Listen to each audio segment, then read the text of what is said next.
It had been the best summer of her life, but also the worst. She had lost so much, but she had found courage, and for the first time, she felt like she had a future. It was time to leave the past behind. She decided to look at the photos one last time. The old woman in the next seat leaned in.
Kristal paused for a moment.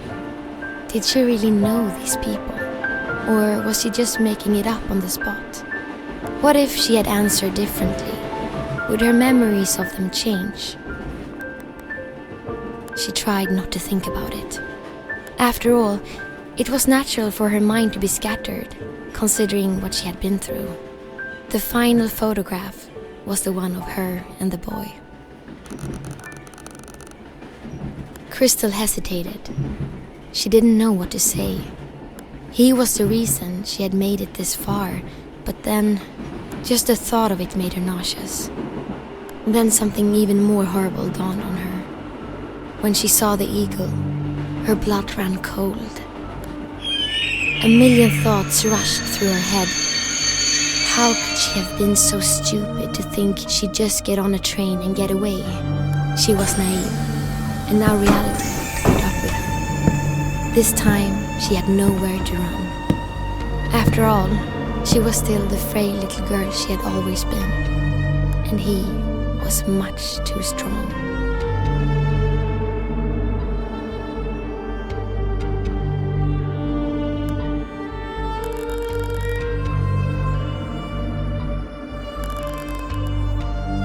Maybe he was right, Kristal thought. Maybe it was her own fault. But did it really have to end this way?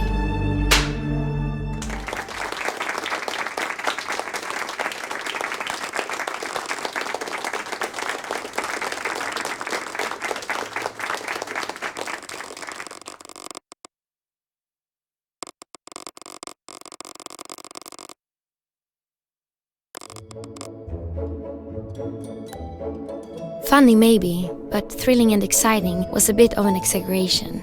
In fact, the circus had fallen far since its golden days. Over the last couple of years, many performers had left. But who could blame them? After all, they joined the circus expecting adventure. When they learned that the ringmaster refused to travel, They eventually got bored and moved on with their lives. The only performers left were those who had nowhere else to go. The circus was their safe haven. It didn't matter to them that the show was dull. They just wanted to escape the real world. Kristal wasn't one of the performers, but she still couldn't leave the circus. If anything, she felt like a prisoner. Sure, the circus was safe, but it was also deadly monotonous. She was tired of hiding from the rest of the world. When would it be her turn for some adventure?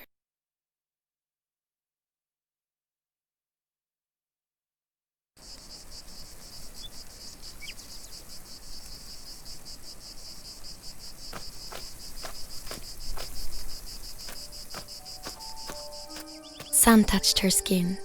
She had been blindsided by summer. It was as if Mother Nature had fallen asleep on the job, only to wake up and fast forward several months overnight. For a moment, nothing else mattered. The voice was like a cloud intercepting the rays of light. Then she saw the boy.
Kristal knew that opportunities like this don't grow on trees. Maybe this was her only chance to leave the circus.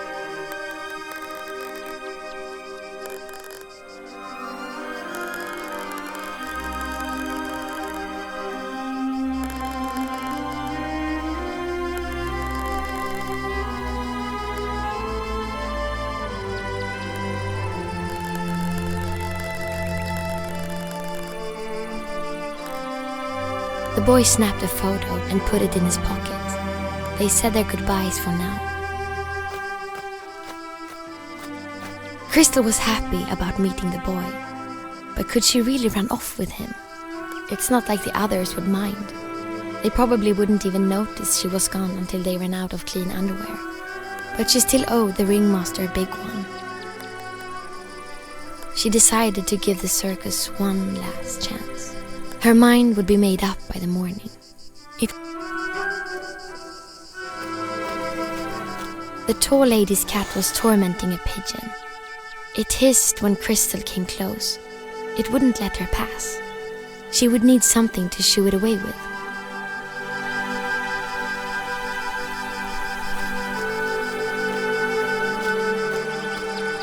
The only thing inside the ticket booth was the footstool the ringmaster used to reach over the counter. That, and a tip jar with 2 popsicle sticks and a lonely shirt button.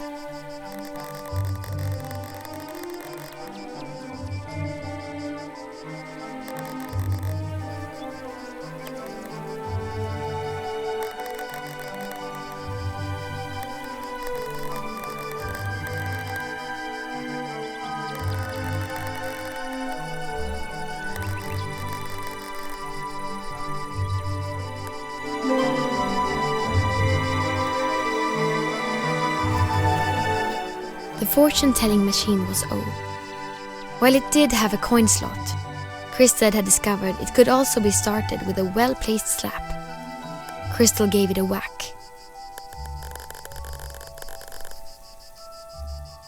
It always said the same thing.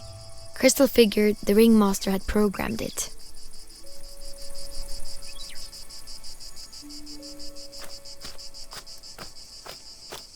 Kristal shivered when she looked at the giant teddy bear. It was supposed to be an obtainable prize back when they had games at the circus, but that was a scam. Now it just stood there, staring at her in the night.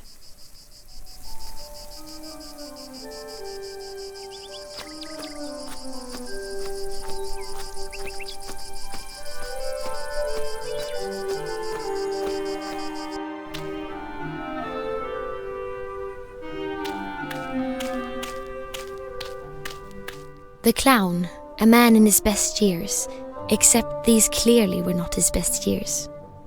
Always smiling and chuckling, but his eyes confessed emotional pain. Kristal pitied him.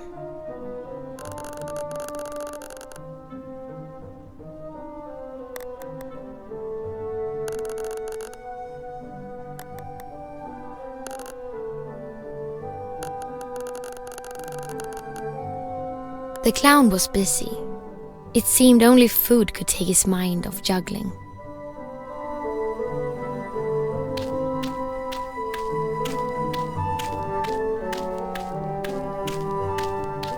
The door to the stables was locked.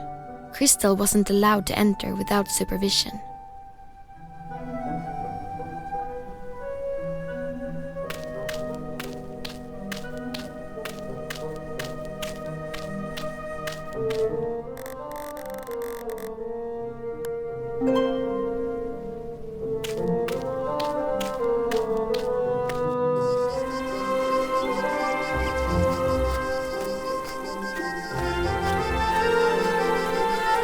The tall lady's cat was torn. It hissed when she would need something to shoo it away with.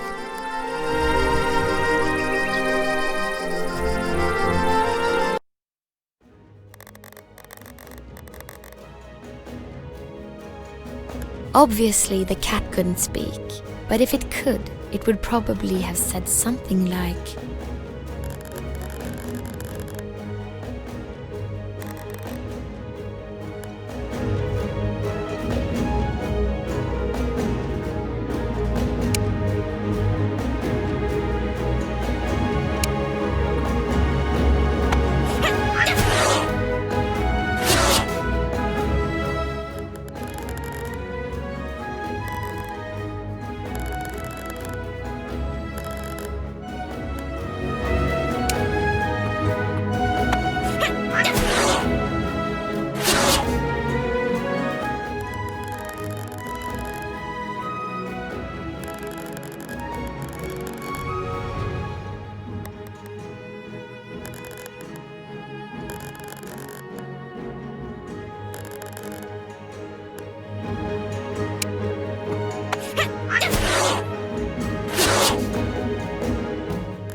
When the cat was gone, the bird chirped.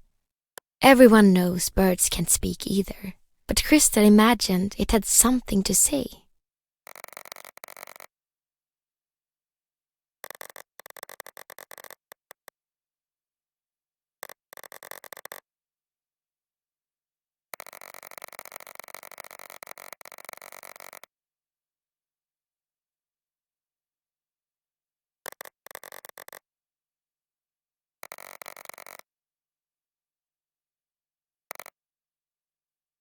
Kristal couldn't decipher the name on the envelope.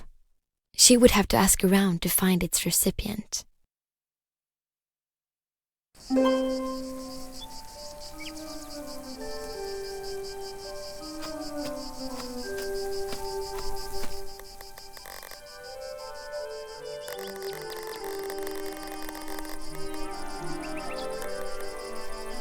The merry-go-round had reminded Kristal of the mechanic who used to live at the circus.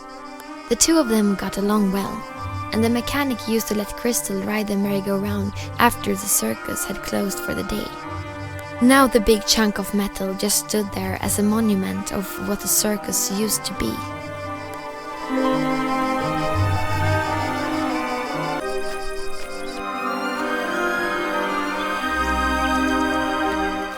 The ringmaster was in a wild argument with a large officer.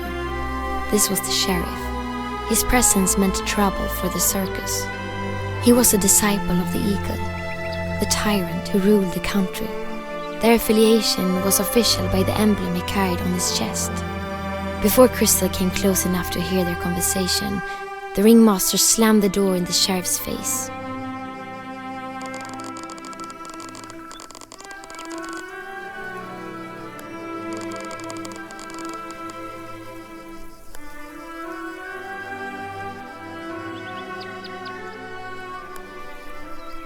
The sheriff pushed Kristal aside and left the circus.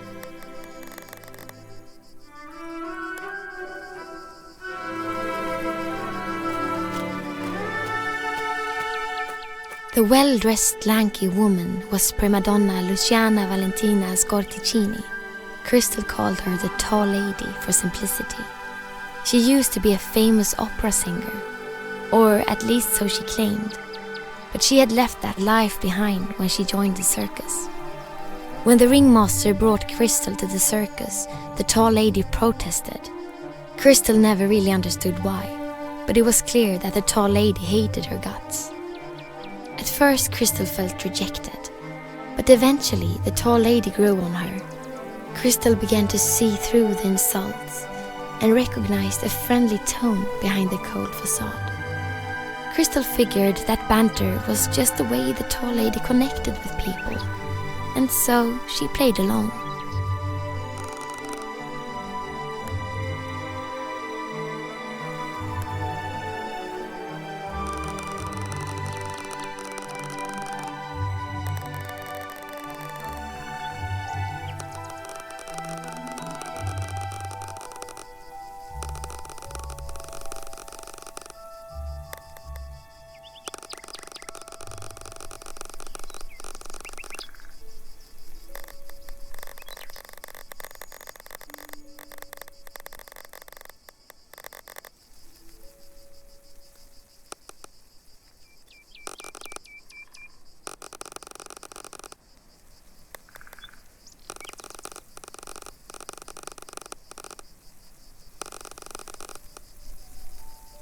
Kristal had no choice but to comply. It was her job to serve the circus performers after all. But where would she find water?